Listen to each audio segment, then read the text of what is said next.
Hello, I'm Dr. JoAnn Ballor from IMDEA Materials Institute, and this is the third episode of UTIFE Science Explained. In our previous video, we introduced eutectic titanium iron alloys and their potential for additive manufacturing. In this episode, we'll explore some of the biggest challenges in 3D metal printing, how processing can affect a final microstructure, and how cracks can appear during the process. Sound interesting? Stay tuned!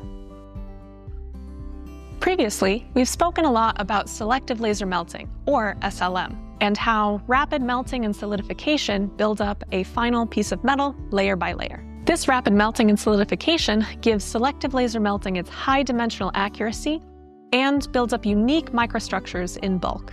Importantly, the specific parameters that we use during this process have a direct effect on the printed material's final microstructure. Two parameters that we have direct control over are laser power and laser speed, both which can affect cooling in our material.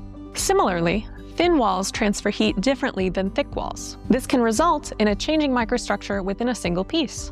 Additionally, with each printed layer, a heat-affected zone can form beneath the active layer, changing the microstructure below the melt pool. Each of these parameters present both a challenge and an opportunity to tune microstructure to the needs for specific applications. We can also adjust microstructure through our powder choice, using a pre-alloyed powder or a mix of elemental powders. This can result in different microstructures even when the final composition of the bulk material is the same. These variations in microstructure are not just a scientific curiosity for researchers like me. They directly impact the integrity and the performance of the final part, a crucial element of their industrial viability. And one of the most important consequences is the formation of defects, in particular cracking. Cracking degrades the mechanical performance of any material, resulting in early part failure under high loads or fatigue. Some alloys suffer from cracking during solidification, while others suffer from cracking due to thermal or residual stresses. Once a crack forms, even if it's small, it can propagate through a final piece during or after the SLM process.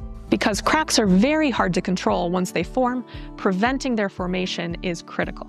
In our final video, we'll focus on my Marie Curie UTIFE project and how we are using advanced techniques to better observe and understand these processes in real time. I'm Dr. JoAnn Ballor from IMDEA Materials Institute, and this has been UTIFE Science Explained. Stay tuned for the next episode.